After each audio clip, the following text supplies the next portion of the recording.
Perfect. All right, got the recording started. We got live. We're ready to start the show. And my name is Roy Canterbury, and I'm going to be hosting today on Arch Talk 101. And we have Alan on the line with us. But before we get into our show, which is going to be real exciting today, I want to let everybody know, how you can listen to the podcast. If you go out to Spotify or any place you get your podcast from, you can listen to it there, or you can go out to audible.com. That's a lot of people go out there because it just leaves it identifies the podcast, and when a new one comes out, it lets you know. And that's on audible.com, and it's free. Just look for Arch Talk 101 and it'll pop up. And if you want to watch the podcast, you can go out to my YouTube channel, Learn to Fix It Yourself. And it also shows up in my my timeline as well. But probably the best thing to do is join the Arch Talk 101 Facebook group, because there we have all kinds of archers out there, all kinds of different levels. We have instructors, we have bow techs out there. If you have a question or a problem, post the information there, and somebody will most likely will have an answer for you, and we'll just help you out whenever you can. So go ahead and join Arch Talk 101 Facebook group, and we'll help you if we can. So let's get started with the fun. Alan, how about if you introduce yourself and tell us a little something about you? Yeah, no problem. Thanks for having me, Roy. Yeah, my name's Alan Brunetta. I live out in Northern California. Uh, Grew up out here my whole life. Started young shooting a bow, just playing around the yard, um, and took off from there. Years and years of shooting. Got real heavy into target archery, shooting competitions, traveling all over. So hunting, anything I could do in the outdoors, I'd love to do it. So married, got a son. He's 15, so he's out there with me most of the time. Running around the woods, shooting his bow, and man, we have fun doing it. So how is it the hunting out there in California? You're up in the northern part, you said? Yeah. I'm north of San Francisco. I like to clarify that I'm not part of San Francisco. Yeah. It's a different world down there, but hunting in California is actually really good. There's a lot of really good opportunity to hunt here in California. People don't think that. I grew up here in California, so that's my only choice besides my, I'll do trips out of state for hunting and stuff like that. But the hunting in California is really good. We have blacktail. The Columbian blacktail is the main deer I hunt. There's mule deer, antelope. We have all three species of elk. The bear population's a little crazy, so there's good bear hunting. Anything down from hunting in the flats and barley fields for pigs, or getting up into the high country. We can get up into some good elevation in California and hunt all different species. Yeah, it sounds like you got a lot of variety to hunt. And We do. now, how is the hunting seasons? Is it straightforward, or is it mixed up where you have worry about early season, late seasons, and all the kind of stuff? Some states have such a confusing hunting season that Yeah, it's hard to keep track of. it is. It is. So for we'll just talk about deer hunting. So deer hunting for us is going to start second week of July. So pretty early we're hunting, and that's archery season. So California, they start their deer season in different zones. So the zone I live in is A zone, and then they got a B zone. So different parts of the state have different zones you can hunt. So depending on what tag you have, you can hunt those areas. But for A zone, it starts second week of July. It'll run 4 weeks for strictly archery, and then it'll have about a 5-day break, and then it'll go into the general season, which is opens it up for rifle. But as A zone archery closes, B zone archery opens. So B zone, you get further north. The B zone will go all the way from north of San Francisco, where I'm actually up Mendocino, all the way to Oregon border. So that's where I typically do a lot of my hunting, is up into the B zone area. We have the Trinities, we got the Yola Bully, so a lot of area you can backpack in. But as A zone rifle season, general season opens, I usually, because I primarily only bow hunt, So I'll then go up and start hunting B zone. It's the same thing. You got about 4 weeks of archery season, and then it goes into a general season. Um, just like every other state, we have tags that are allotted by points. A draw system. So you could put in for late season tags, which I do. Take even a resident still takes us 4 to 6, 7 points to draw like a late season tag.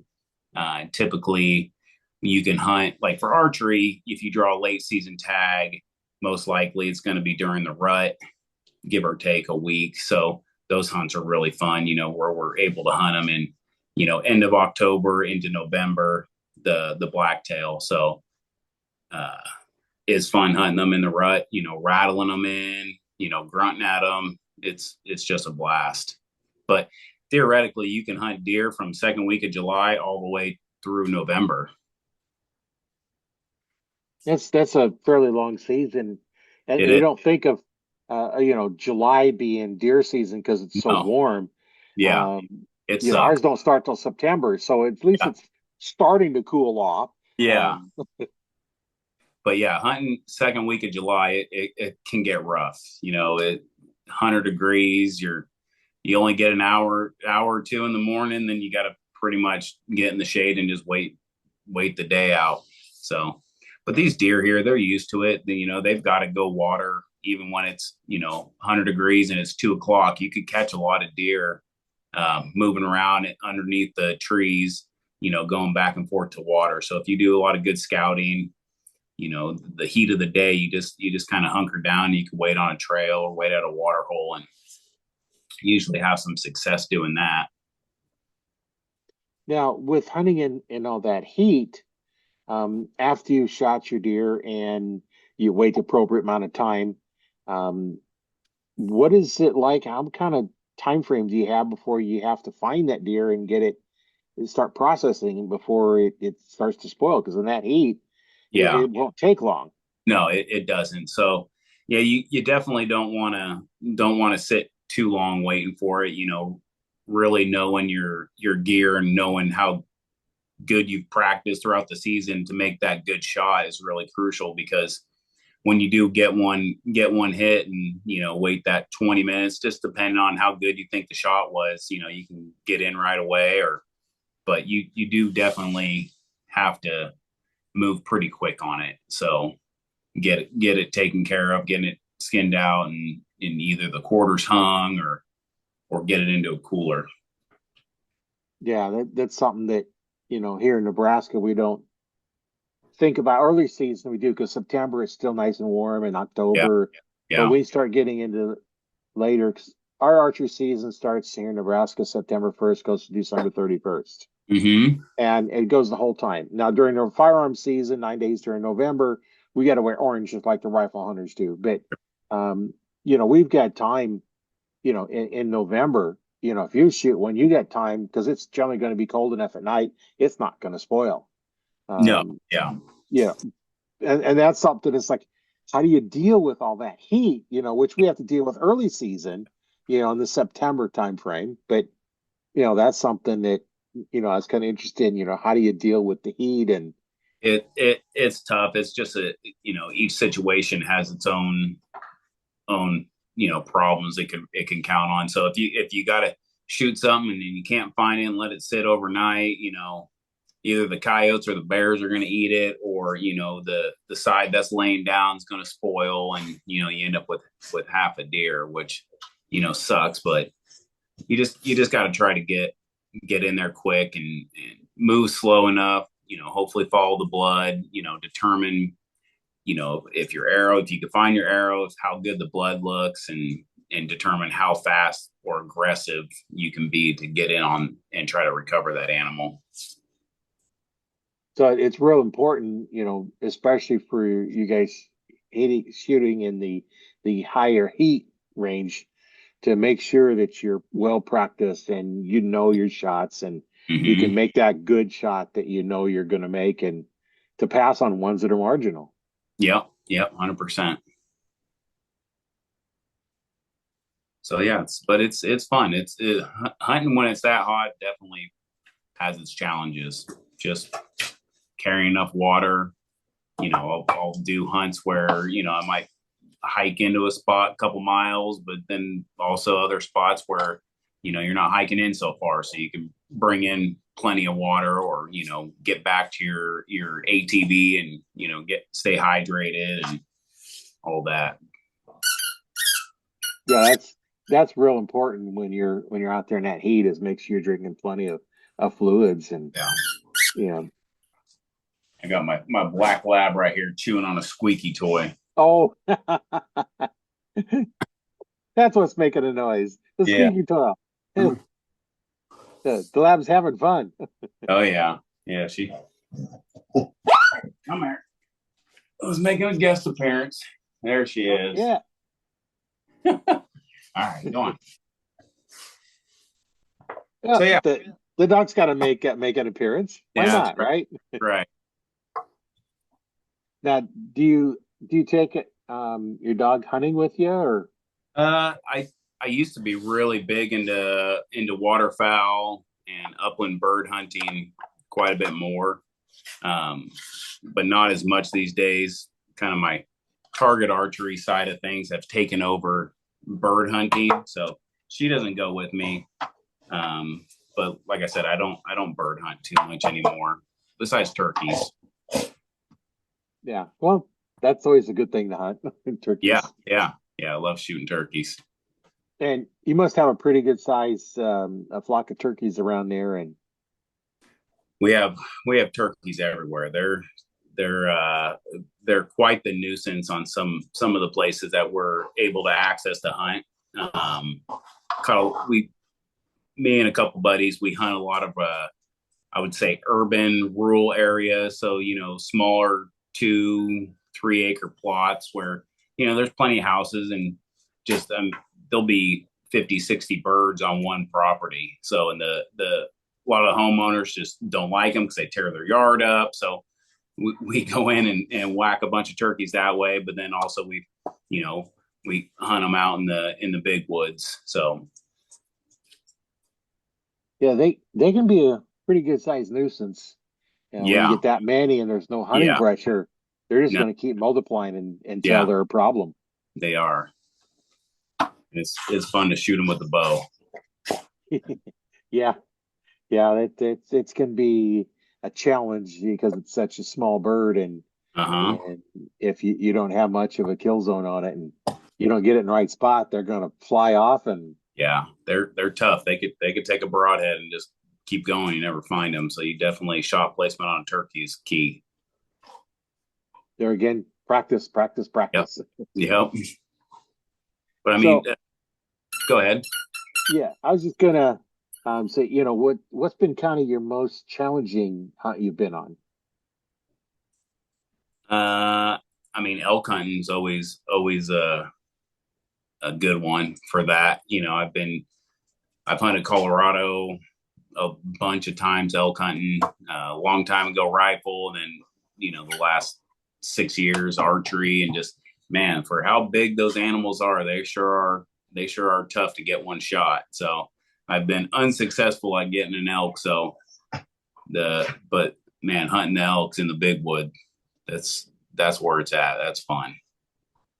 And I would say that's definitely the challenging one for me right now. So we're gonna try again this year though. Well, that's all you can do. Just keep Yeah, going and you'll be successful. yeah, Eventually you will. yeah. You do learn a lot elk hunting when you're not successful. What's working, what's not working. What you could do different next time. So, but yeah, it's just one of those species that you just can't wait to do it again. Yeah. And I was like, not just your challenging, but what's been one of your most memorable hunts you've been on? Those are always a Uh, little different. I mean, I got a few there, and most of them revolve around my son. He's been shooting a bow since he was 2. So over the years, like he's 15 now, just turned 15. So he's my little buddy's not so little anymore. But we've I still remember his first turkey hunt. I took him on. I think he was 8 or 9, and he blasted one with his shotgun. We got out there first thing early in the morning, set up on some birds. Didn't work. We heard him gobbling over the hill, so we creeped in and wasn't able to get it done that day. But he was fired up and ready to go. We got back up. We knew where to go the next morning, where those birds came down off the roost, and we set up. And man, that was quite a morning. We had the two really nice toms fly down, called them in. They came in, I don't know, must have been 15 yards, if not closer. And, him being 8 at the time, at that little 20 gauge, that every time he shot it, he'd fly back 10 feet. But yeah, we got on that bird. We set up the shooting sticks for him, got him in, and man, he blasted that thing. Perfect shot, dumped it right there. He was so excited and run up there, and the bird's dead on the ground. He's looking at you. Is it dead? Is it dead? And so that was really cool. And that was a good, memorable one. And then another turkey hunt, him and I went on, and we set up in a ground blind, and I had him set up with guillotines, for a young kid like that to shoot turkeys. If you could get the birds in under 10 yards, which, spring season for us here, that's real doable. Set up the decoys, call them in, in a ground blind.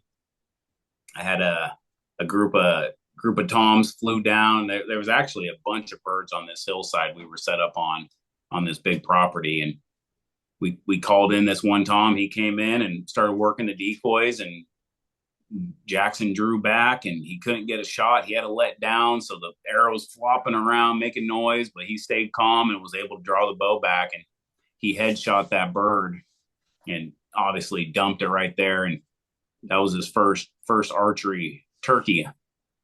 So we were all pretty excited, but still staying calm. And we actually switched spots in the ground blind because there were still toms out there. And anyone that knows hunting turkeys, you get one down, they flop around a little bit. You hang tight because more might come in. They see that one bird in distress, and they'll come in and actually beat it up. So we switched spots in the blind, and I called in another tom, and I whacked one. So we had a beautiful picture, him and I, with matching toms. So that was pretty awesome. That's cool. I've heard there's other turkey hunters that they'll shoot one and might have shot the dominant one, and one of the smaller toms or jakes come in and just start tearing Yeah, it up. It's like, yeah, I'm getting my pound of flesh back. yeah, yeah. Yeah, and there for us here, turkeys, we have a spring season where you're allowed 3 bearded birds throughout the season, and then a fall season you're able to shoot two birds either sex. So you can get quite a few birds, and if you can get you and a buddy out there, you can kind of start piling them up. Yeah. And they taste really good. They do. I do love some turkey. Yeah, completely different than the ones you buy in the stores. Oh, 100%, Yeah. 100%. But California, so we have pigs here.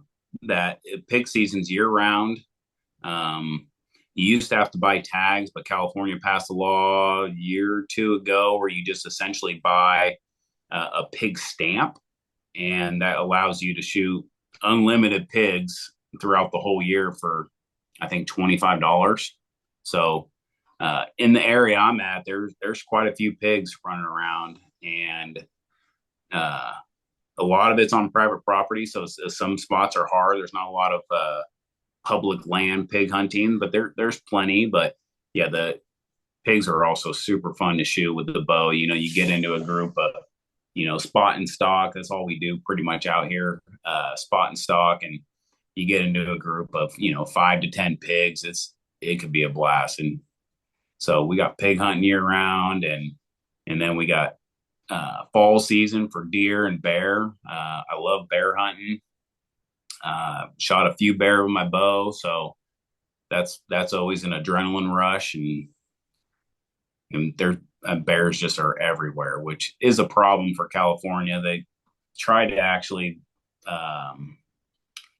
eliminate bear hunting a couple years ago, but all of us hunters and a lot of key uh, archery shops and other organizations stepped in and petitioned to get it off the ballot. So that that's the one downfall to, well, there's a few downfalls, but one of the main ones with California is a lot of their bills happen down south in LA where there's not a lot of hunting. So they try to eliminate all these things because they think it's cruel or whatever. But when it's the complete opposite, the bear population in California is just skyrocketing to where we're, as hunters, we're hoping that they will uh, issue more tags.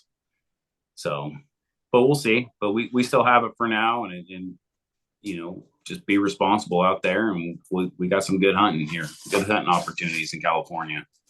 Yeah, it sounds like if you want to get some hogs, you can pretty much all year round you have something you can hunt. Yeah, there is. So Them hogs can get pretty destructive too. they sure can. Yeah, we have, I'm close to wine country. I don't know if you've heard of wine country, Napa Valley. So I'm Yeah. close to that. There's vineyards everywhere, and so they definitely don't like when the pigs get in there and destroy all that. Yeah, it's sure a group of hogs can definitely come in and do some damage to a vineyard. Oh, 100%. That's money out of their pocket for these Uh-huh. things that come in there, and you know that's nice about archery is a lot of times you get on property where you can't with Yeah, a rifle. yeah, that's true.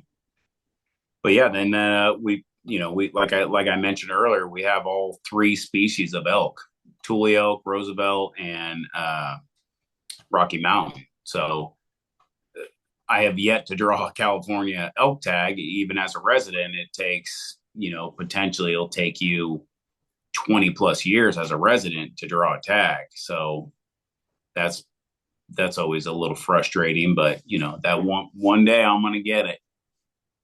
Yeah, and hopefully by the time you get it, you're still able to Yeah, physically go do it. yeah, yeah. And then same thing with we have pronghorn antelope. So that's another really hard tag to draw as a resident. Uh, haven't drawn one yet, but I will. Just take me a few more years. And the kind of the glory animal of California that everyone wants to draw is desert bighorn sheep we have here also. So that's another one of those kind of once in a lifetime tags. Maybe I'll get one day, maybe I won't, but we put in for it every year. Yeah, it's kind of nice you have them, but kind of the problem is you got to wait so long before you can finally draw a tag, Yeah, and I imagine non-residents don't even have an option. Don't I'll never draw one of those tags as a yeah, non-resident. very very few. Because I think for like desert bighorn sheep, I mean, don't quote me on this. I want to say there's probably only 15 tags that they'll draw for the whole state. So, and then when you pretty much have every single hunter of California usually puts in for them. So it's definitely one of those tags that's really hard to draw. Yeah. Well, fortunately though, you have lots of other things you can hunt. Yep. While you're waiting for it, it's Yeah. not like you Absolutely. if you don't get that tag, you don't hunt. Yeah. No, absolutely. Yeah, definitely interesting all the different options you have to hunt there in Mm-hmm. California. I guess I never really paid much attention. I didn't realize, you had all those different species of animals that you can hunt, and not even thinking about that. And this is kind of interesting, to hear you have all those options of different animals You that do. you can hunt. And like I said, you can hunt them in almost any type of terrain you like, from hunting the flats or getting up into big elevation, big timber, and back you backpack in 12, 15 miles to a lot of places, and get to where no one's at. Yeah, that's kind of cool.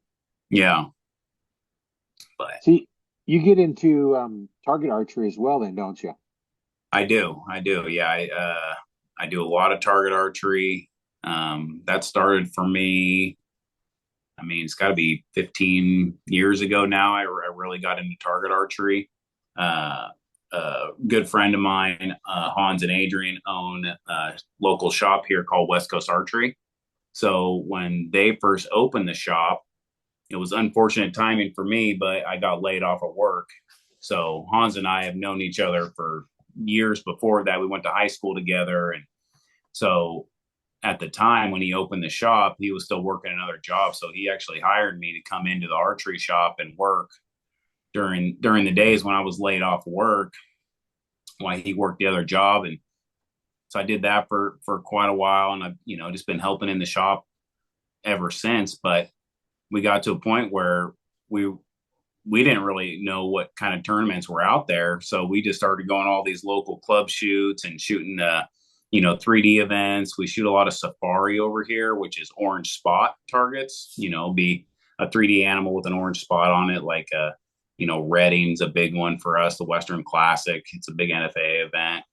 But we started going to all these tournaments, shooting our hunting bows at 70, 75 pounds, just killing our shoulders the whole day, shooting, 60, 70 arrows. And then we finally figured out that we should get different bows to go shoot tournaments, a little more enjoyable. Not saying that the hunting bow is not enjoyable to shoot, but so we set up some target bows. And one year Hans is like, hey, look, we should probably go to this Vegas thing. I'm not sure if you're familiar with the Vegas tournament. Yeah, that's a big tournament. Yeah, yeah. So we 15 years ago we roll into Vegas, not knowing a single thing about shooting a three spot, and I mean we just got destroyed out there. But man, it really sunk its teeth into me, the tournament bug. And it just evolved over the years through the shop, and doing different things, and learning how to set up a target bow, which is completely different than the hunting bow. Um, Yeah. so it's just been really fun. And then progressing, getting better, and going to Vegas those first couple of years, shooting a 270 if I was lucky, and then moving up the ranks over years, and learning and becoming friends with some other really good pro archers. And back in 17 I turned pro, and started competing with the big dogs, and traveling to Vegas and Chicago and Illinois, and going all these tournaments. One year I flew over to Rome and shot over in Italy for a world indoor. So man, it's just been fun, really fun. And it keeps me shooting year round too, because a lot of people, they don't shoot their bow till a couple weeks before deer season. So, and that's not good practice. You can't expect to be so successful if you can only practice for 2 weeks before deer season, and you Yeah. wonder why you missed a deer at 40 yards, that first week. So shooting the tournament archery just keeps me shooting year round. So it's been really good. So that way when hunting season rolls around, it's just that much easier just to get into my hunting bow. I've already been shooting, everything's there. So You just got to pick it up because it's going to shoot slightly different. yeah, slightly Because different. set up different and everything Yeah, else, maybe in a different model or a different brand of bow. yeah, yeah. So, but it's been really good. It's been fun. Met a lot of really good people. I have a lot of really good friends now from all over the country that I talk to still regularly, just from people I've met at tournaments. That's one nice thing about going to tournaments. You get to meet people from all over the country and sometimes all over the world, depending on where you're Yeah, going. yeah, 100%. So That's that's the fun part of doing a podcast is I get to talk to archers all over the world because yeah, it's recorded online. So you're in California, I'm in Nebraska, and we can chat just like we're sitting down together. yeah. And What time is it in Nebraska? Is it 9:30 right now? no, it's 8:30. 8:30. Okay, 2 hour Yeah. difference. Okay. Yeah, it's a little bit different, but nice thing about when you have a calendar set up, it figures time zones out. So, it was scheduling in my time zone, but you're picking in your time zone. Yeah. Yeah. That's nice. So you don't have to try, okay, I'm in central, you're in different time zone, and how do we configure it? And it's like, no, calendar's still out for you. No, that's perfect. Yeah, it worked out good. And that's to do when I get, someone get on here, I give them the link to my calendar and they just book it in there, and I use that calendar for everything. So, my work schedule's in there, anything else I got going on, I Yeah. scheduled in there. And, that way it's like, hey, if the time's open, I'm available. Yeah, absolutely. No, Works that's out great. really nice. Yeah. So what do you got planned here? What you got some hunts coming up this year or what? Um, Not yet. I've got I had a bypass surgery last year and I just about recovered from it. And then Okay. a guy decided he wanted to try and full speed run in the back of me and spin me around. And so I'm still trying to recover from that. So Man. if I get out in the field this year, it'll most likely have to be a crossbow Yeah. because I'm not sure I can even pull my compound bow back yet. Yeah. And I'm definitely not going to get out there and pull a trigger on my rifle. Yeah. Well, I'm glad to see upright. Yeah. Yeah, so and my son, I think he's got a crossbow that I could use, if I can't get my bow back, and Yeah. I'm still working on that, and so I don't really have any hunts planned. I've got Yeah. some land that's not too far. In fact, I could walk to the one. I Wow. did after my first surgery. I was actually walked down. It's a mile to the highway and across the highway, and there's the field, and I walked around the whole field and everything, and I could walk to my hunting spot. The other one. It's a little bit further.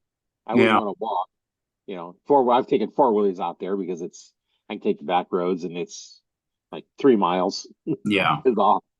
Yeah. Yeah. So, Good. so I got a couple close places.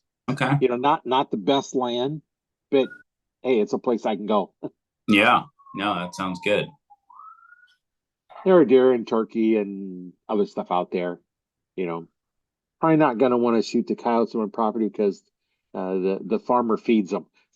Oh, okay. So yeah, I wouldn't want to shoot the coyotes in there, but they do eat a lot of other stuff. So Yeah. but there's coyotes, but he feeds the raccoons and coyotes.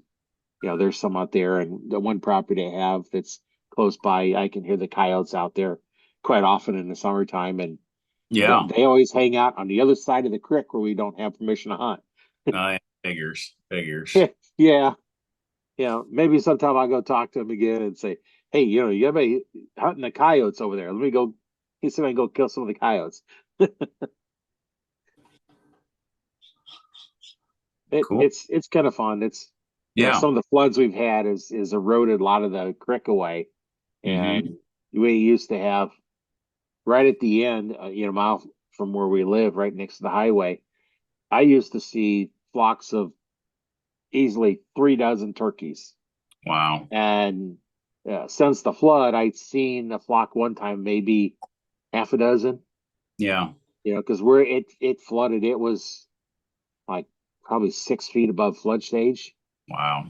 And so yeah, it the road and you couldn't get into where I live in the village I live in. You got one paved road and you got two gravel roads. Hmm. Well, the run road is unpassable if there's any kind of a rain because the bridge is down at the bottom of the valley and it floods, over it. And Yeah. then the other way is flooded coming in, and even the highway was flooded, but it was passable.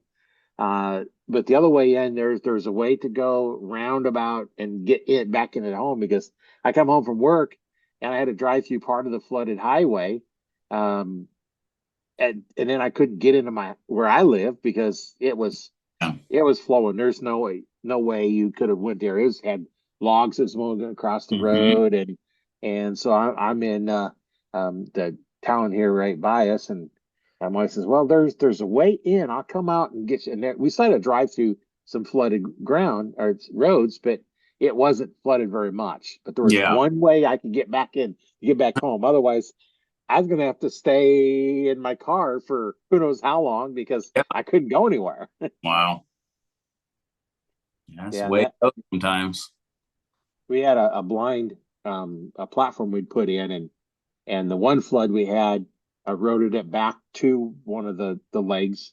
And then this one, it's eroded it back past that one leg. So I got one leg with concrete on it, just kind of hanging there, cocking the platform over. And we Mm. got to get out there one of these times and knock that off and try and do something because there's nothing underneath the one leg. Wow. Yeah, you don't It want eroded it that bad. yeah. Yeah. Huh. Wow. The one farmer lost probably 20 feet of his farm land. It just Wow. eroded the bank out that much. That's horrible. Yeah. And then we had a storm come through, uh, like 90-mile-an-hour winds. Mm. It took over a bunch of trees, uh, power lines down for sometimes a couple of miles. All the poles are down, and you go looking, and they're putting up new poles and new poles, and Yeah. they were out of power for like 4 or 5 days. Wow. That just shows you, man, the humans are no match for Mother Nature. No, She can be brutal. So a generator helped because we could power our house, and her son lives next to us, and we could run extension cord over there, and at least get some stuff in there. We mhm. could power their freezers and some fans and stuff like that. And but Yeah. no TV, no internet, all that was down. You're pretty much we got lanterns that we're running at night that we can charge throughout the day and playing cards or something. That's Yeah. all you could do because when the sun went down, Yeah. if you didn't have a flashlight, you had no light. No. No, you got no entertainment. You gotta go outside and shoot your bow. Yeah. And the one with all the water, everything was soaking wet. And Yeah. the other with all the wind had come through. We got trees, one tree branch out of a big tree fell into another tree and kept it from hitting the ground. And then we'd put a great big strap on it. And then when it finally come to start cutting it down, they started taking the strap down, and that branch was starting to fall. So they had to cut that down and work that down to get that off. And yeah, it's been a lot of work trying to you know get that. And that was been probably 6 months ago now, just about. Wow. Okay. So we're coming up on the season. We can get some pretty warm weather and winds and now like today it was like 102, 103. Tomorrow's Wow. supposed to be about the same. Sunday about the same. And then it got dropped back down. But yeah, we don't want to be outside too much. No, no. Not in Yeah. that heat. You gotta go to your local shop and shoot some indoor. Yeah, yeah. Because I got a target out back, but right now I can't pull it back. So Yeah. Yeah. that's just one of the things that we got to work on it. And I've got some elastic bands that I'm using to kind Mhm. of work up the muscles a little bit. Yeah. And I was hit so hard that ended up with a concussion out of it, and so I'm just now, that was April 2nd, and I'm just now getting to the point where I was getting worse. Now I'm starting to get a little better. So Hmm. now I can work on it and try and get a little bit better. But I've been off work for 4 weeks just because I couldn't drive. Yeah. Yeah. I couldn't focus enough and everything else. And it all stopped that, when you have a concussion, it messes Hmm. things up. So, Yeah. working on shooting a bow is, I'm working on it, but Yeah. it's Yeah. one of those things You'll that, be all right. I can still talk to archers. Yeah. Yeah. I don't That's have to shoot. I can still yeah. teach, Yeah. which I do some of that for, Nebraska Game and Parks has different events, and a Hmm. lady I've known for, geez, probably 30 some years, heads up the program here in Nebraska, and they use a lot of volunteers. Nice. And they'll have different events, like the women in the outdoors and stuff like Hmm. that. And Yeah. and and I go help her out, teaching. I don't have to be able to draw the bow to teach you how to No, shoot, you don't. You don't. Yeah. and that's nice. It is. It's good. Get out there and spread the love of the game. Get Yeah, people right track, and that's always good. and it's always nice. I like teaching new archers, Hmm. just because they don't know what's going on, don't what you're doing, and I like to teach them. what's going on and how to do different stuff. And then when they see all of a sudden, oh wow, this is cool. Like the person that doesn't want to shoot a bow, and you finally say, just try one shot and shoot one shot and turn and say, can I do it again?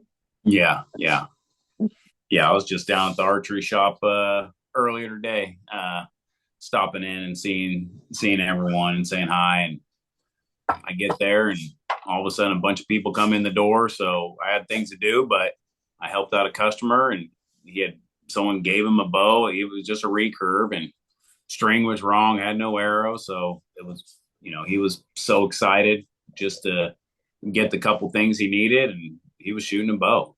So it's definitely a fun sport for all skill levels. Yeah, I remember one time I went into I used had besides I had my own store, then I worked at Bass Pro for a while, and then Cabela's, and then Bass Pro bought Cabela's out, and Mm-hmm. I was up there, and I worked in the archery department, and I was up there one day after I left, and the other guy they really knew what was going on, so they had really nobody that was going knew what was going on.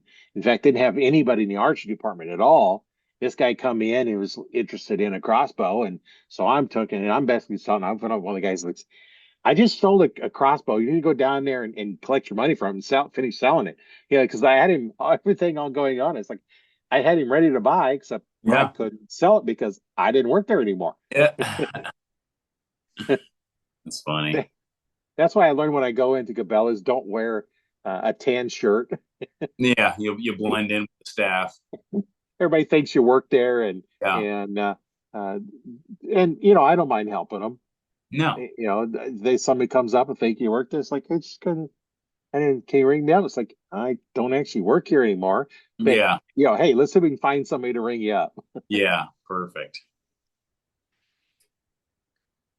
And then it's so nice, sometimes you go in and the guy that's there that's supposed to know about archery don't really know what's going on. And now you're teaching them, you Yeah. know. Yeah. That's a good segue into this next little talk is, I always try to get people to, for archery specific, and there's a lot of different sports, but I always try to tell people to support your local pro shop.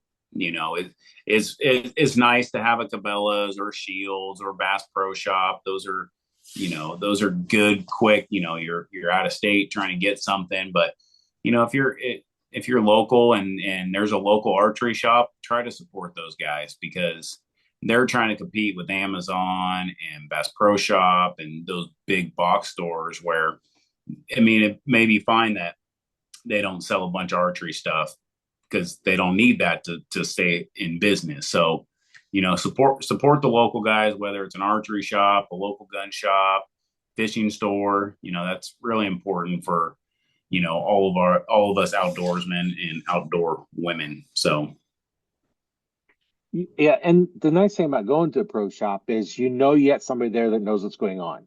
exactly. You go to the box store and you just don't know. Yeah, You might go in. One time I went in, and this guy actually applied to a different department. And I said, well, I got an opening in archery. It's like, well, I shot a bow when I was a kid. yeah, Okay, you're yeah, now the archery expert. yeah. So, some departments it's okay to not know a bunch, but when it comes to archery, it's very specific with how technically advanced all these new equipment is and how to properly fit you for a bow. That's important.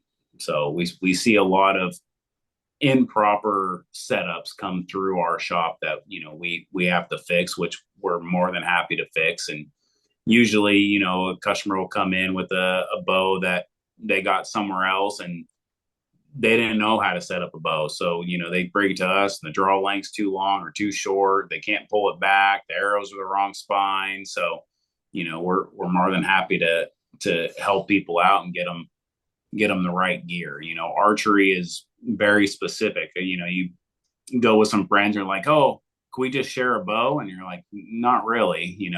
Maybe a recurve, but when it comes to compound, they're so specific to each individual person that it's good to go somewhere that they know how to set you up, efficiently and correctly. Yeah. Now, like if you were the same draw length as I am, you're Mm-hmm. right-handed, I'm right-handed. I shoot 29, you shoot 29. I shoot 70 pounds, you shoot 70 pounds. Can I shoot your bow? Well, yeah, because it close to fits me. Yeah, you But can. is it really going to fit me? No. No. But you can shoot it Yeah. fairly well, and but you still want it to fit you because my style is a little bit different than yours. I'm going to anchor slightly different, Yeah. you know, and even though we might be the same draw length, the difference between our corner of our mouth and our nose and our eyes might be Hmm. different, Yep. 100%. which means the peep isn't going to line up. Yep. Or if you line up the peep, then now you're anchoring in a different spot. And there's Yeah. just so many things in there. And Yeah. that's why you want to go to a pro shop because they're going to know what to do. Yeah. If you go to the box stores, whether it's Bass Pro, Cabela's, there's Shields, there's Dick's, there's all those other names of stores. Do they have people that know what's going on? Sometimes. Yeah. Yeah. I know when I was at Bass Pro, there was four of us. Between the four of us, we probably had 80 years of experience Yeah. working on bows Yeah. because we all come from other shops. Sure. We Sure. all knew what's going on. And then when I went to Cabela's, I was the one that knew. I was teaching the archery lead how to work on bows. Yeah. And Yeah. then one of the guys from the Bass Pro, he come out there, and that was kind of interesting when I was in training, and John comes in, and I seen him in there, so I went and talked to the archery manager, and I looked at him and says, "If you don't hire him, you're dumb or you're stupid or something like that." I said, "If you don't hire him, you're stupid."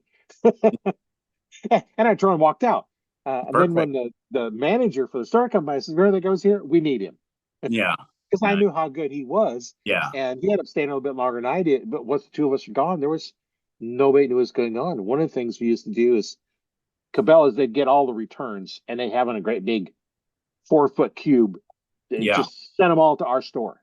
From all the Cabela's, they'd send them to our store because we'd pull them out and we'd take parts off of one, make another one, and like if you get five of the same model in, chances are you can make at least one good one. Yeah. And because there's always something wrong with them. And so we would make all these, would take all these, and we put them in our used rack. We didn't sell them as new; we sold them as used Yeah. because they were, we'd pull them apart and we'd made them work, so they weren't technically new, but so we wouldn't sell them as new. And then we had a whole bunch of the low end starter type bows, and we basically just cut the riser down, cut the top and bottom, as long as you has the grip and the sight, and we put sights on it and a little hook on it, and you'd hang out. You go, let's see what the sight looks like. You pick it up, and you can hold it up. Yeah. Yep. Yep. You It's know, perfect. yeah, that's what we did with some of the bows that Yeah. had no value because new they were only 150 bucks or something, Yeah. and used if we got them fixed up, maybe 70, 75 bucks.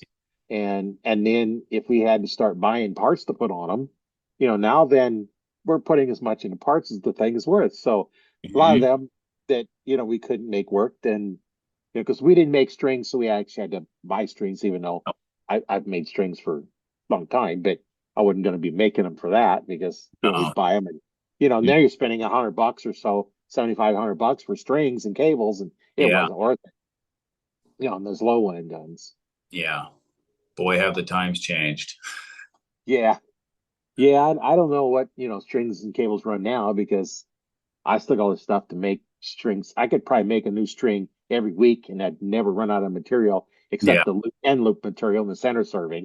As Yeah. far as string material, I've got, probably 15 different colors. Wow.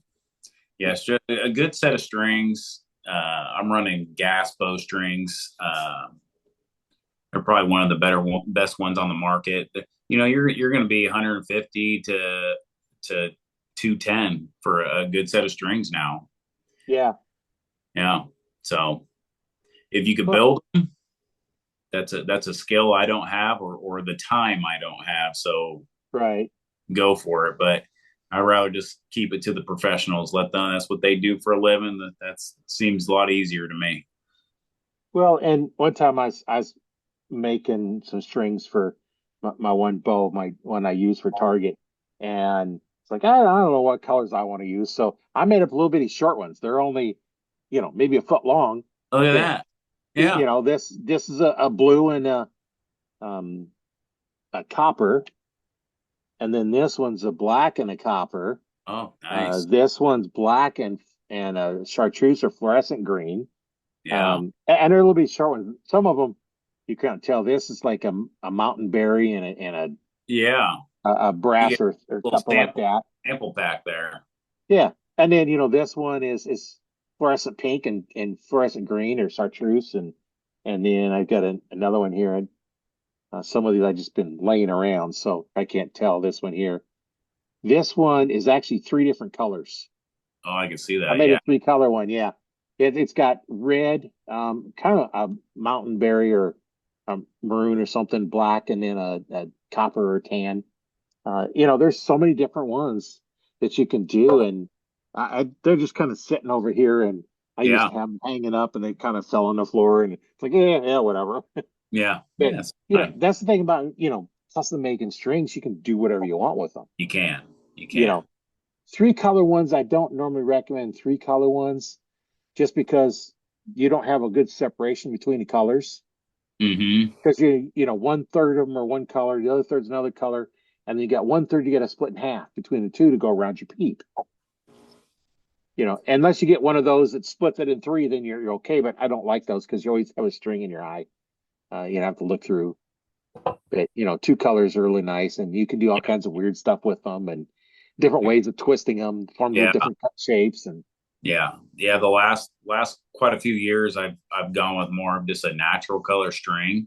Just the dye in some of those colors, at least for like the tournament side, it can be a little more sensitive to the heat or the cold.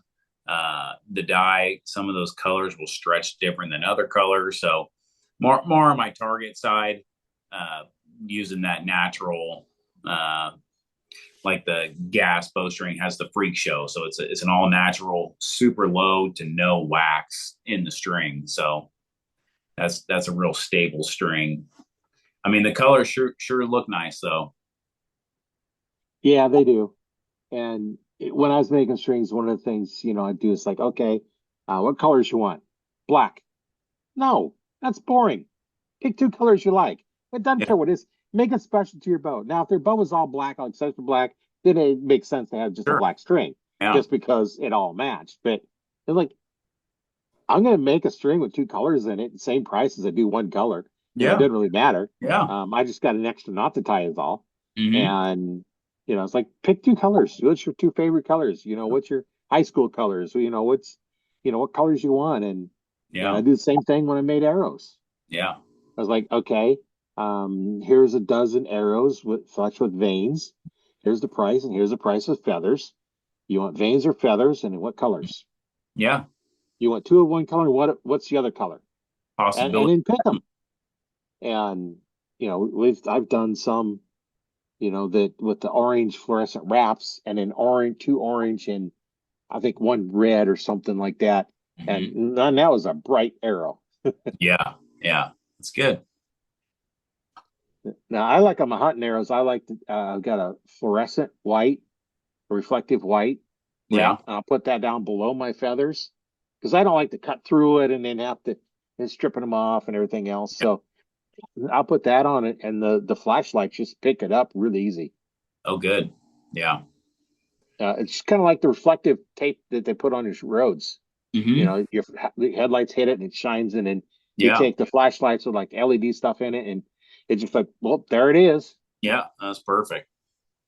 and you don't have to worry about losing your luminoc. Yeah, yeah, I did that once. I didn't see a branch, just a little bitty branch. I shot, and it caught that branch, and of course, what goes on? The knot goes flying out. It shuts it off, and you never find it. I didn't even try and look for it because I knew there's like, where am I going to look? yeah. It's tough. You trying to find those arrows sometimes. Yeah, that's definitely a thing you've got to think about too. And they got some now that's a button that you push inside of it. Yeah, Um, the ones I use is Luminox, so I think that was the first one to come out. yeah. Good. but I don't use those anymore either. So Yeah, I've never been a Luminant guy. because then you got to pull them out a little bit and shoot them, pushes Yeah. them in, and then I just put the wraps on, makes it so much easier. Um, Yeah. Okay. Good.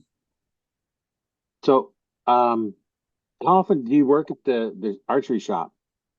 I consider myself a uh, part-time employee. I'll take credit for being the first employee of West Coast Archery, besides Hans and Adrian that own the shop. But like I said, I've been helping them for the last 15 plus years, and so I'll go down to the shop. I work 410, so I'm off Friday, Saturday, Sunday. I got a good schedule.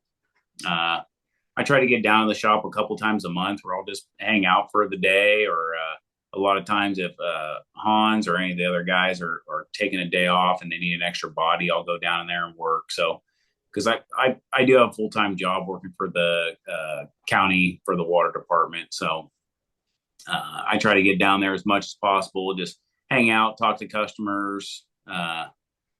It's fun, I'll do seminars. One seminar a year. I'll host something down there.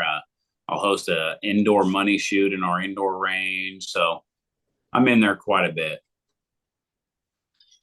Yeah, and that's the part I miss about my store is interacting with the archers, teaching them to shoot, and Yeah, helping them get it set up. And I you wasn't real fond of all the other work that goes into running no, a shop or owning a shop, but that part I enjoyed. That's the part I missed. yeah, Not the other paperwork and all the other stuff you yeah, have to yeah.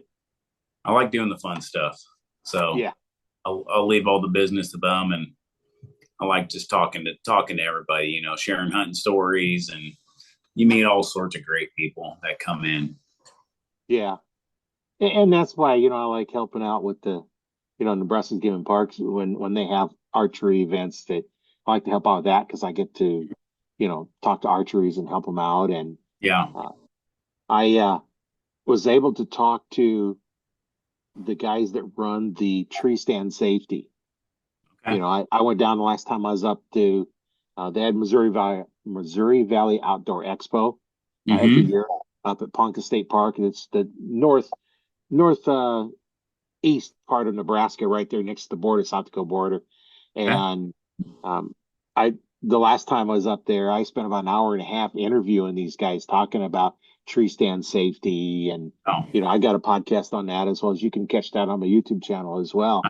But nice. one of the things that I didn't realize that 80% of the tree stand accidents are from homemade tree stands. Oh, wow. Yeah. And majority of the accidents are from tree stands, Mm, getting in or getting out of your tree stand. yeah. And, that's something that, didn't really realize. And then if you have your safety harness on, if you fall, the safety on it keeps you from hitting the ground, you've got about 5 minutes and you're going to die anyway. Because it Yeah. cuts the circulation off on your legs, builds up an acid in there, and all of a sudden, now that you get your blood flow, and that acid goes to your body and up with a heart attack. That's why all the new safety harnesses have a little strap that hangs down that you can Mm-hmm. put your foot in Yeah. there. But Step in what it. they recommended is have like another lifeline. The lineman's line that you use go in and out. You should be using one of those. Have that around you because now you can use both feet in there. And Mm-hmm. then they showed a technique. You don't have to watch it, Yeah. I'll if you're check it interested out. in that technique. But what you do to get down is you tie knots, those slip knots. And then what you're going to do is you're going to push up on that because that first six knot, when you pull, it stops. You got to Mm-hmm. take pressure off in order to move it down. So what you do is Yeah. you tie all these little bitty knots about 6 inches apart, and you stand on the top one, you slide your knot down, then you release down, you get on the next knot, you put pressure on it, it pops the knot above it down. So Mm-hmm. now you're going down 6 inches at a time all the way down, and now you can finally get back down. And they said Yeah. one of the Get things you up. want to make sure you do is practice that. Hang off your safety harness, Mm-hmm. just so you feel what it feels like. And that's something that I'd never thought of until I talked to them. Yeah. and Yeah. and that's a that's a big thing to do, is how do you recover from a fall? Yeah. Yeah. Out west here, there's guys that tree stand hunt, but I'd say majority 95% of all our hunting is spot and stalk. So, but yeah, whitetail country, that's a completely different ball game, with tree stands and stuff like that. So that's definitely a good thing to know if you're a tree stand hunter. Yeah, and around here, in Nebraska, it's a lot of tree stand. It's not as much spot and stock, but you don't, up there in California, you don't have as much tree stand hunting as we do here. So, you Yeah. don't have to worry about that because you're not actually elevated. Sure. You're not wearing a safety harness Yeah. because you're on the ground or in Yeah. a blind or something like that. Yeah. And, that's something that, always need to think about. And yeah, I don't mention this in every podcast, but I try to, once in a while, it just kind of appropriate to Yeah. mention it, and take a look at that. And if you have questions on it, get a hold of one of us or somebody, or even get a hold of whoever runs your game and parks, or Hmm. they call them different states call them different things. Get a hold of them and find out. It's like, hey, do you have anything on tree stand safety? I'd like to get some more information. Yeah. And if they don't, get a hold of me, because I'll get you in touch with our guys here in Nebraska. Perfect. Perfect. Sounds good. Yeah, that's something that I never thought of. When I first started, we just climbed up in the tree. We Yeah. didn't have a safety harness. And then it's like, well, I need something. So I just tied a rope around my waist, and then finally I Yeah. had a safety belt that around your waist. And I used that for many years. Hmm. And then now I've got a harness, so as you learn more, you learn what you need to do. And um, I I like to set my harness up so that as I'm standing up, I feel a slight tug pulling down on it. And when I'm sitting down, I have a slight tug pulling up. Okay. So now if I try to sit down on my stand and not on the seat, I can't get there. Okay. So even if I stepped off the side, I'm not going to be below my tree stand. That's Um, good. and that way you can get in there, and, a lot of things you guys don't worry about, but, make sure you put your pegs, you're climbing up the side, and you always climb up above your stand and you climb down onto your stand, and you don't use the stand as a step because it gives away. Now you're falling. Yeah. And, a lot of things. And, like when you're spotting stock and going through just a field, Yeah. you've got to be careful. You're climbing up hills and Yeah. stuff. How's your Watch out footing? for rattlers. Watch out for rattlesnakes. We run into Yeah, those all the time. Yeah. yeah. Here in the east part of Nebraska, we don't really have them, but you go out further west, and we Yeah. do. Okay. Um, so it's not really can't be here, but normally on this far east, Hmm. we don't have them. But you get out in the prairies, and yeah, rattlers is something you have to think about. Yeah. Always something. Until it gets below freezing, then normally the snakes aren't out. Yeah. Yeah. So what other advice would you give, um like an archer that's getting ready to hunt, like in your California area, because that's, where you have expertise in Yeah. there. What would you tell somebody that says, hey, I want to start shooting a bow, um, but they don't know what they want to, do? What would you tell them and go through with them? Yeah, no, that's a good question. I definitely, if it was someone local here, in my area, I'd get them, be like, hey, meet me down at the shop. Let's go down to West Coast. Let's get you sized proper. The first bit of advice is like I was kind of touching on earlier with the pro shop. Get in that pro shop and get fit the proper way the first time. A lot of people on the very first time they try to cut corners and just get something, order something off of Amazon or eBay. I see it all the time. People come in the shop. Oh, I bought this bow off of eBay. I said, well, how much did you pay? Oh, I paid $400. I says, well, unfortunately, it's not going to work for you. It's just not a bow that's going to fit you. We can't get parts for it. We can't make it fit you. So that's the first big thing is get fit proper. People don't understand and know that you can go down to the shop and you could buy a brand new bow, and you could still get a really inexpensive bow that can get set up for you proper. People think, oh, I can't go down there and spend $2,000-3,000. We get you set up with a bow for under $600. So that $400 you just spent on eBay and the $300 it's going to cost to get a set of strings and maybe a new cam for it to fit you, you're already there. So, I try to steer people to start in the correct way, by doing that. Go to your shop and get fitted.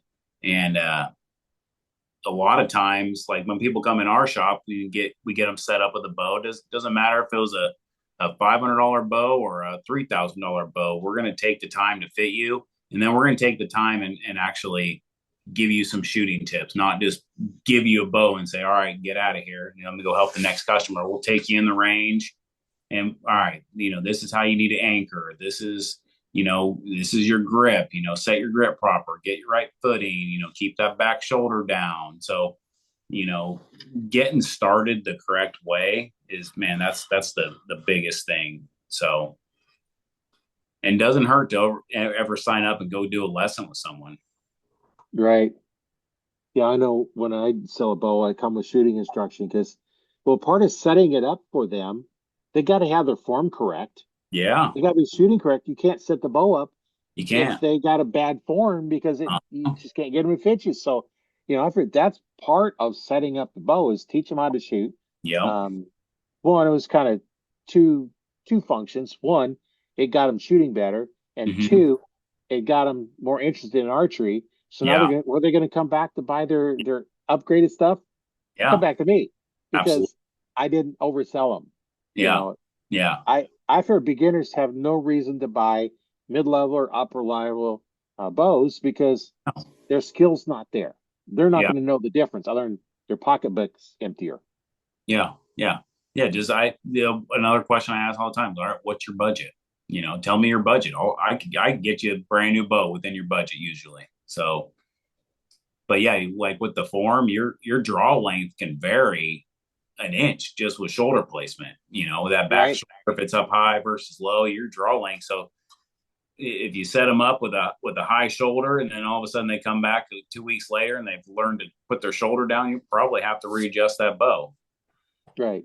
And they're also asking for shoulder problems with that shoulder pushed up. Yeah. Yeah. That's if you want shoulder problems, push them Yeah. shoulders up.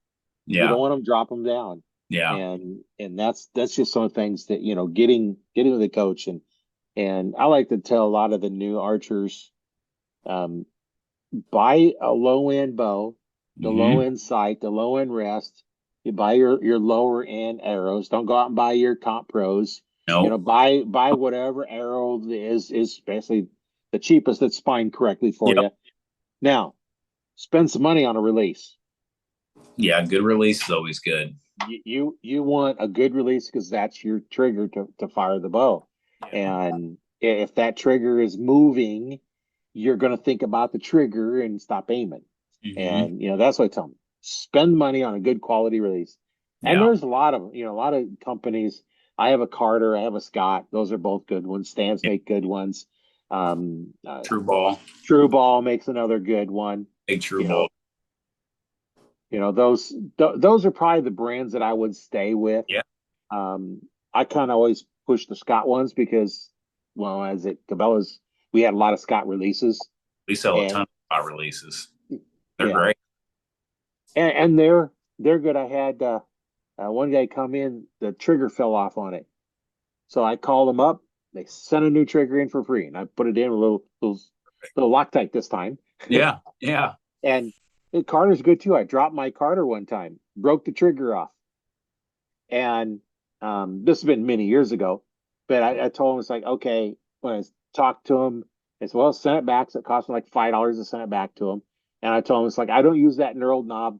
Don't bother putting it on. It come back without the knob because I don't use it. It just gives them, I Yeah. just take it off. And the one I have now, it's sitting in the box that the release come in. And I'll never use it because the way I shoot, I don't need them. And it come back and it cost me this. They paid for shipping back to me. I just paid to ship it to them. Yeah. And that's what you get when you buy, good quality release. They stand Absolutely. behind them, and Yeah. and you don't want to have, a cheap release. Yeah. Some of the cheaper ones, the trigger travels so far, you can't teach Mhm. somebody proper release because it moves so far, Yeah. and you just can't use it. And so don't buy the cheap releases. Buy a good expensive one. You don't have to spend $400 or $500 for one, but you might need to spend $75 $100 Yeah. for a good quality Yeah. release, Good but one. you're going to have it. I got my Carter over 20 years ago, Yeah. and my Scott is even older than that. I Yeah. got that like in late 90s. One of the Hmm. guys was the shooter, and he shot for Scott releases, and he was upgrading his stuff, and he sold me his, and that's probably, I'd say probably 30 years old. Still Wow. works just fine. Yeah. That's great. Yeah. Yeah. Well, that's what I like about the archery industry too. Is I mean, 95%, if not more, of archery equipment that you get here in the U.S. is all made in the U.S. So that's always a cool thing. Like your most all your bows are made here in the U.S. All the releases, sights, string, everything. A lot of the arrows come from overseas. Some of the different carbons, but yeah, it's good to support a good U.S. company also. Yeah, and you've got factories like PSE. You want to see where they're made? Go down to Tucson, Arizona. Yeah. It's like, hey, can I could tour the factory? And I, don't know what they'd go through for that. But when I was a PSE dealer, I went down there and I spent a week down there in Tucson, Arizona Yeah. at their dealer school, learning how to make strings, how to make the steel cables. When the bows used to have steel cables on them. I remember those. Um, and that was an art. Yeah. And if you have a bow with a steel cable on it, it breaks, you're done. You're done. You're We, not going to find one. And if you did, you're going to spend in $200-300 for one cable, and you need two yeah. because you can't replace one. You got to replace them both. And tearing bows apart. Here's the bow, and you tear it apart, so no two parts together, and you put it back together, and Yeah. on the different bows, and you learn how to do that. And I took all my techs.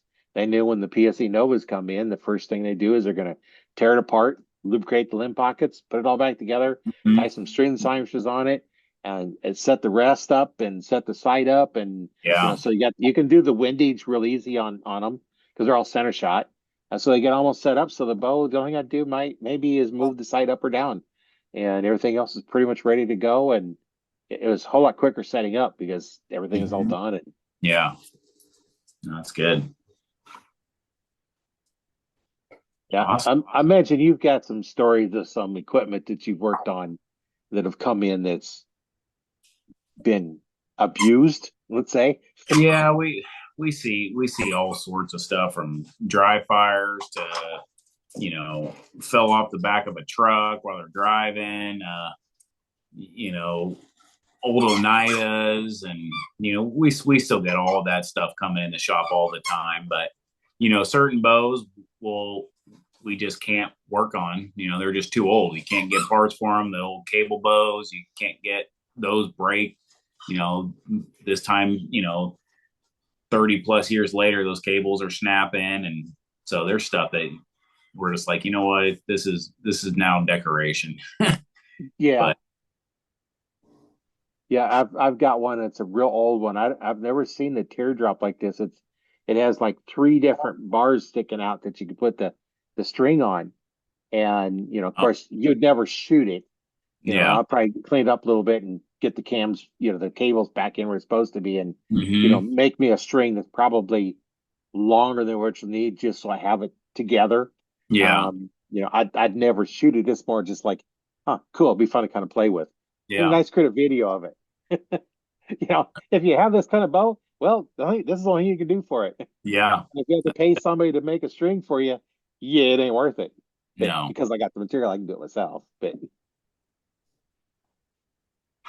yeah, I've had um, some bows come in, and I remember one time this kid come in and he had cranked the limb bolts out so far that the limb was out of the pocket and it had slid sideways just slightly and come in. And so I put it in the bow press and they were standing there. I said, you might want to stand back because this could come apart.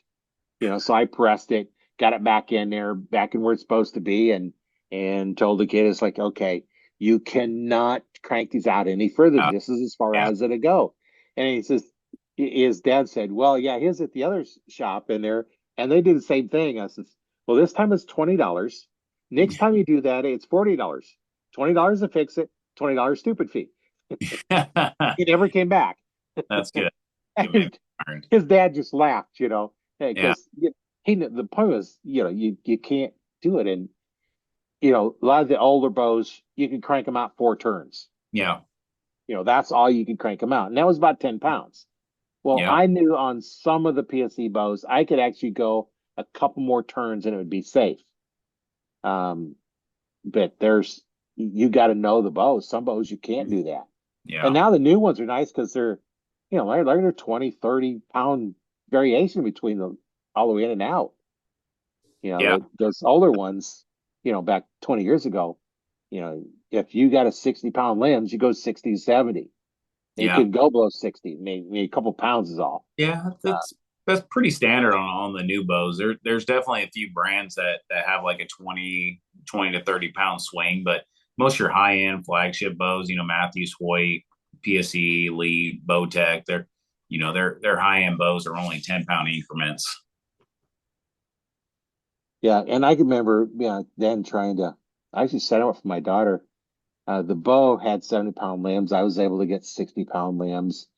I can't remember if I could get 50s, but she couldn't pull back that much. So I'm making strings and cables. You can make them longer and shorter, and you can change that. It doesn't perform quite as well, but you can get that draw weight down to Mm-hmm. where it would work.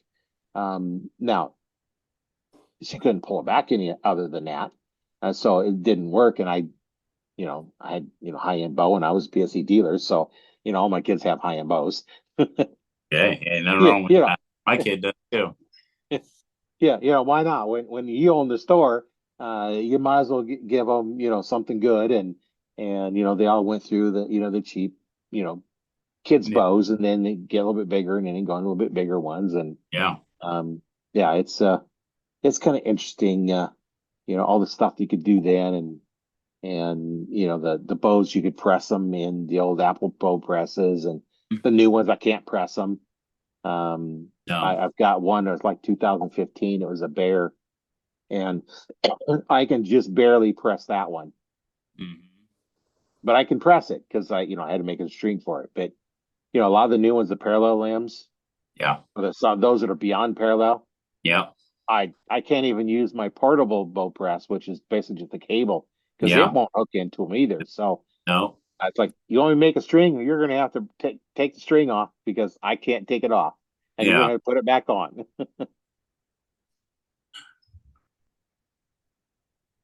And I don't want to buy a new press that can work on them because I don't work on them anymore. Yeah. Hey, if you don't work on them, you don't need a press. Yeah, my bows I can work on with my press. So I don't need another press, and I'm not going to spend the money for a press I don't need, and I Yeah. have the stuff, and I have everything I need to work on my bows and do everything I need to do, and work on Perfect. my kids' bows, and I don't need anything else. And Yeah. you know, I'm not one for updating, bows all the time. My hunting bow is a 2001 PSE. And my one I use for target, it's a 2003 PSE. Um, and then I have a 2015 Bear that I got while I worked at Cabela's. It's one of Hmm. those returns. I got in really cheap. So I bought it. Yeah. Um, Put a new string on it, fix what was wrong with it, and never mounted a rest or sight onto it. Yeah. Hey, It just sits in my safe. there you go. There you go. Yeah, it's archery is kind of cool. You have all the different things that you can do with them, and Hmm. it's just so much fun. And you can, like me, I'm going through. I'm going to have to work up to it. I have a left-handed 25-pound recurve. I just Hmm. got to make a string for it, and then I can shoot that once I get where I can shoot that left-handed. Mm-hmm. And then I have a 40 pound, I think it's 40 pound PSE recurve. And, once I get up there, I can start working on that. And then maybe I can start working on, see if I can draw back my compounds, crank it down to 60 on my target one and go through that. And then, Oh, my hunting bow's at 70. yeah. So Hey, you'll get I know I'm not going to pull that back anytime soon. it. Some of them letting down is not very fun on some of them bows, No. because they're just, a big enough cam, and that Correct. PSE Carrera has a nice hefty cam on it. And it Mm-hmm. was rated at 320 feet per second. And this is 2001, Wow. 320 feet per second. Mm. And I don't get that out of it. Never tried to, never wanted to. Yeah. I shoot fixed blade muzzies, and you start pushing them that kind of speed, they get real tough to control. Yeah. Yeah, they do. Slow them down into the 170s, 180s. You can control them just fine. I can set them up to shoot X's all day long with my broadheads. Mm-hmm. Nice. But pushing faster, yeah, it's not gonna happen. They're just too many things interacting with each other. Yeah. Well, good.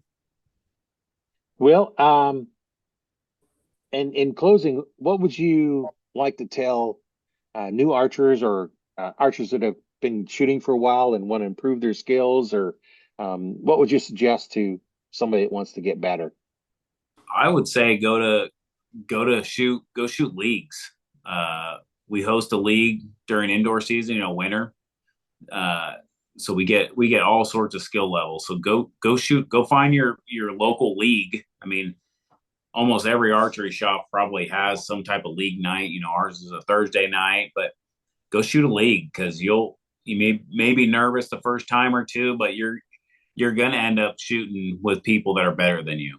So that was a big thing for me to how I ended up getting better at archery was just going and shooting leagues, getting beat by people, that I don't know, and you start learning them and you start seeing what they're doing and what equipment they're using and you're changing and all of a sudden you're starting to get better and then go to your local shoots, go to your local 3D shoot.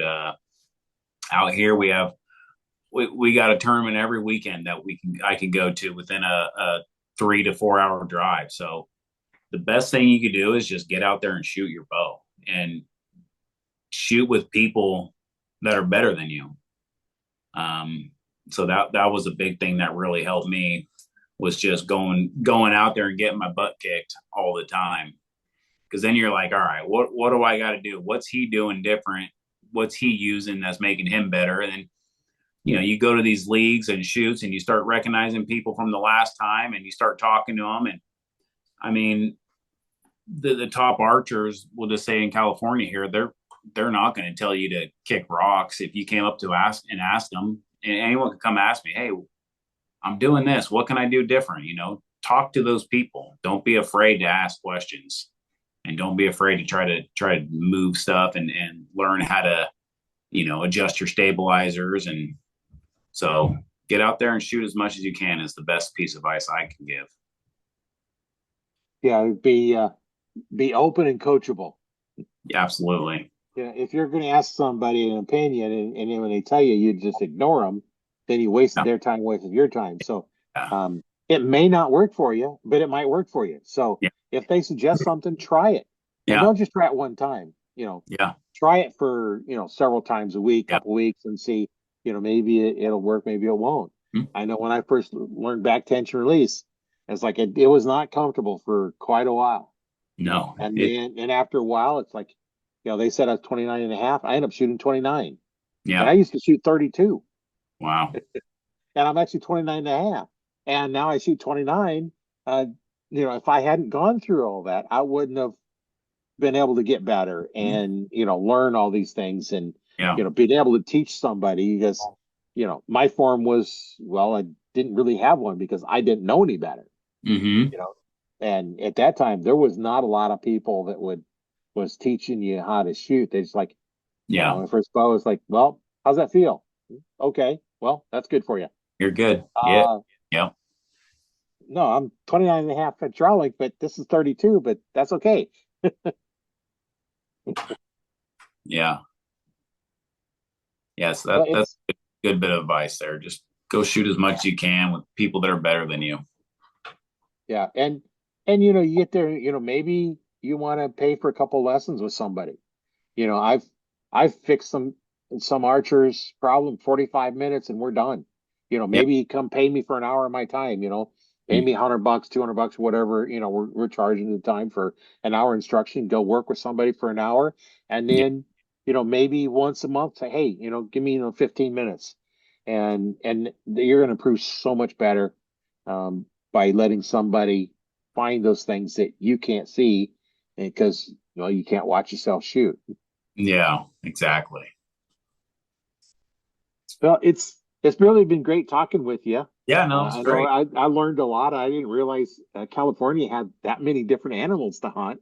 Oh yeah. Um, so yeah, I'm glad I got you on here to learn. Yeah. I learn something every time, and no matter Yeah. what it is, I learned something, and hopefully everybody that listens to one of the podcasts learn something, or at Yeah. least know where to go to get answers to Yeah. questions you might happen to have. Yeah. I was happy. Thanks for having me on. It's been fun. Yeah, I always enjoy it. Yeah. Right now I can't shoot, but I can sure talk to archeries. I can talk archery all day long. Nothing wrong with that. Well, and if you have any questions, join the Arch Talk 101 Facebook group because we have archers out there. I'm out there. I've been an archery instructor since '95. I've worked on bows since 2001 when I became a PSD dealer. And, I've got some knowledge in there on some of the older bows. We have techs in there that have been working on newer ones, like Alan, you working more on the newer bows because Absolutely. you're at a shop that's out now. So if you have questions on a new bow or an old bow, get in that group and ask questions. We're not going to try and sell you anything. We're there to provide value to you and in the archery. And Yeah. if you're new or know someone that wants to start, hey, be glad to talk with you. And if you want to get a little more personal information, hey, you know what? If you're a new archer thinking about starting, hey, get a hold of me. We'll get you on a podcast and we'll talk about what we need to do. Yeah. I'm open. That's why I call it Arch Talk 101 because, teaching, new archers what's going on. And, Yeah. that's what, I teach a lot of new archers. I do help some, more experienced ones once in a while, but, mostly, I like teaching new archers and, Yeah. that's kind of where I like to go. And it's always fun seeing the new archers, and how they go Absolutely. and and I have some other videos too, some instructional stuff out there on my YouTube channel. Learn to fix it yourself. So Hmm. go out there, look at those. You can always comment and I may not answer all of my depends if I see them or not. If I see them, I'll try and answer any questions I Yeah. happen to see. And then, of course, you can always listen to the podcast, while you're driving and stuff. Go out to audible.com and sign up for the Chuck 101 podcast. And as new ones come out, you get notified and you just listen to the new one. Or you can do wherever you listen to your podcasts. You use Spotify and there's all kinds of other places that I don't know where all it goes, but Spotify sends it out for me. So I don't know where all they go. They just go a whole bunch of different Yeah. places. Well, Alan, thanks for being on the show. I really enjoyed it. And my name is Roy Canterbury, and I've been your host on Arch Talk 101. And we'll definitely catch you on the next one. Don't remember, if you have questions, ask them. I always Ah, say the only dumb question is the one you haven't asked. that's right. Because if you have a question, ask it. We Yeah. don't mind answering questions. But if Yeah. you ask the same one 10 times, we might Yeah. not understand what you're asking. But if you have a question, ask it. We'd be Yeah. glad to help you. I'm an open book the same. So anyone wants to reach out, they could get a hold of me. I'm happy to help them. All right, we'll see you on the next one, and make sure you follow along and comment if you have any questions. We'd be glad to help you. Sounds good.